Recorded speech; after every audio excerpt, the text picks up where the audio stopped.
लोग बस सामान्य तरीके से उनसे परिचय लेने का प्रयास करते हैं और रैगिंग सिर्फ एक फिजिकल टॉर्चर या फिर मेंटल टॉर्चर भी हो सकता है। कोई ज़रूरी नहीं है कि लोग उन्हें फिजिकली ही टॉर्चर कर रहे हैं। हम कभी कभी कुछ अपने ऐसे शब्दों का इस्तेमाल कर देते हैं, ऐसे कुछ बातों को कह देते हैं जो सामने वाले को तकलीफ पहुंचाती है। हमें नहीं पता कि उसका मेंटल स्टेट क्या है, हमें उसे क्या वो फील कर रहा है, क्या नहीं कर रहा है। हमें कोई भी ऐसे अपने शब्दों को लेकर बहुत केयरफुल रहना चाहिए ताकि सामने वाला जो हो वो उस चीज़ से डिसरिस्पेक्टफुल ना फील करे या फिर ह्यूमिलेटेड फील ना करे। अभी हाल ही में जस्ट एक वीक पहले की बात है, जादवपुर यूनिवर्सिटी के बारे में आप लोगों ने सुना होगा शायद। एक बच्चे ने सुसाइड कर लिया क्योंकि जस्ट उसके सीनियर्स उसको गे कह के पुकारा। अब कोई नहीं जानता था कि इतना सिंपल सा वर्ड सुन के वो बच्चा सुसाइड कर लेगा। तो हमें अपने शब्दों के साथ बहुत केयरफुल रहना चाहिए। कौन कब किसी को ह्यूमिलेट कर सकता है, कौन सा वर्ड किसी को लग सकता है। हमें बस मस्ती मजाक के लिए और भी चीज़ें हो सकती है ना, हम किसी को ह्यूमिलेट करने का ही तरीका क्यों अपनाते हैं। हमें ये चीज़ को बहुत ही सीरियसली लेना चाहिए क्योंकि हमारे लिए वो एक छोटा सा मजाक है, 5 मिनट का हमारे लिए एंटरटेनमेंट है, लेकिन किसी बच्चे का उसकी वजह से लाइफ चल जा रहा है, उसका फैमिली वेस्ट हो जा रहा है, उसका करियर वेस्ट हो जा रहा है। तो वो चीज़ हम महसूस नहीं कर सकते जब तक हम पे नहीं गुजर जाती। तो इसी वजह से हमें इस चीज़ को अवेयरनेस फैलाना चाहिए, जितना ज़्यादा हो सके सबको बोलना चाहिए। और अगर हम ये चीज़ होते हुए देख रहे हैं अपनी नज़रों के सामने तो हमें कोशिश करनी चाहिए कि हम उसको कितने हद तक रोक सकें। हो सकता है उसमें हमें भी नुकसान पहुँचे, हमें भी उस चीज़ के लिए सफ़र करना पड़े, लेकिन as a aware Indian citizen हम लोग सबको इस चीज़ के खिलाफ कोई ना कोई स्टेप उठाना चाहिए। Thank you.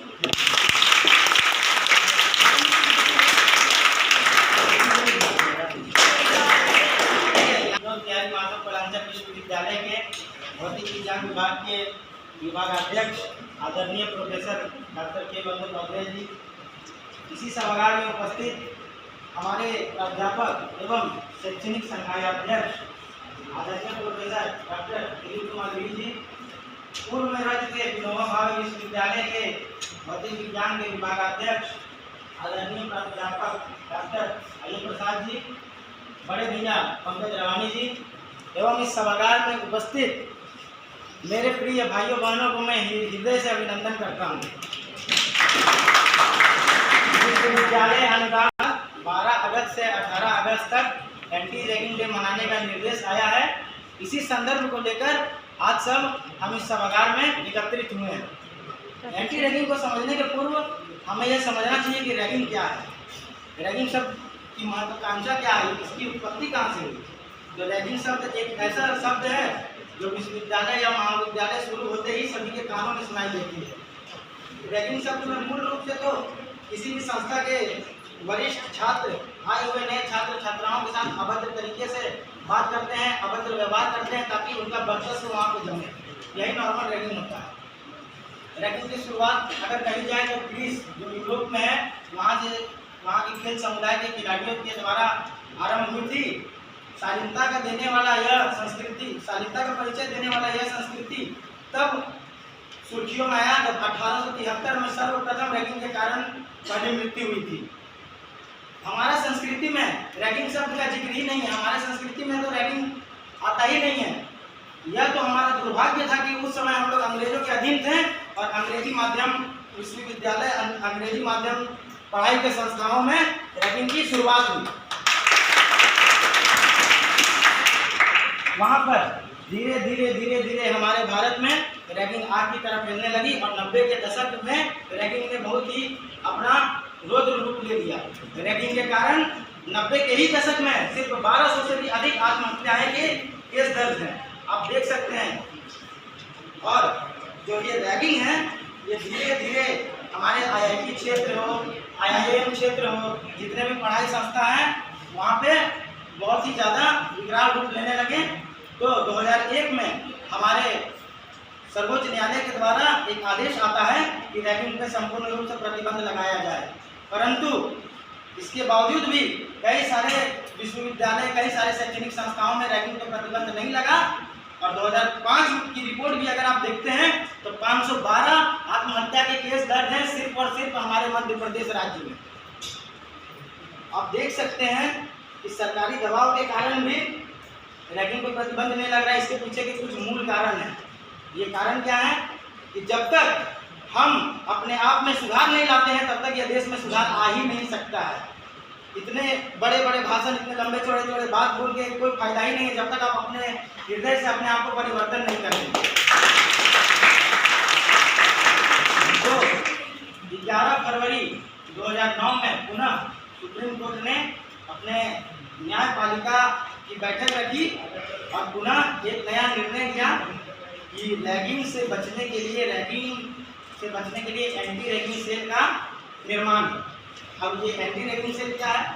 Anti ragging department एक सेल होता है जिसमें मुख्य रूप से जो भी रैगिंग से पीड़ित छात्र छात्राएं हैं, जो भी रैगिंग से पीड़ित विद्यार्थी हैं, वह वहाँ पर अपना कंप्लेन दर्ज कर सकते हैं। विश्वविद्यालय और महाविद्यालयों को बड़े नियमों का पालन करने का सलाह भी दिया गया है। अगर कोई छात्र छात्राएं अगर रैगिंग करते हैं तो उन्हें 3 साल के कम से कम 3 साल की सक्षम कैद की सजा भी है और 25,000 से 50,000 तक की दंड राशि का भुगतान करने का भी आदेश दिया गया है। यह हमारा दुर्भाग्य है कि धीरे धीरे हम लोग पश्चिमी सभ्यता को बढ़ावा दे रहे हैं। हमारे देश में रैगिंग की परंपरा ही नहीं थी। अरे हमारे देश में तो वो परंपरा थी जब किसी संस्था में आए हुए नए छात्र छात्राओं का स्वागत हम लोग दीप जला के करते थे, उनके ऊपर पुष्प वर्षा करके करते थे, ना कि उसे अपमानित करके, ना कि उसे निर्लज करके हम उनका स्वागत करते थे। किसी भी संस्था में अगर कोई विद्यार्थी शिक्षा ग्रहण करने को आया है तो आपको यह समझना चाहिए कि जब तक आप वहाँ पर शिक्षा ग्रहण करेंगे तब तक वो विद्यार्थी आपको अपना बड़ा भाई समझेगा, आपको अपनी बड़ी बहन समझेगा। तो आपका भी यह कर्तव्य बनता है कि उसे भी अपना बड़ा भाई, अपनी बड़ी बहन, अपना छोटा भाई, अपना छोटी बड़ी बहन समझकर उसका आदर करें, मान आदर करें, ना कि उसे असमाज का अस्वीकृत तथ्य समझकर उसकी बेइज्जती की जाए।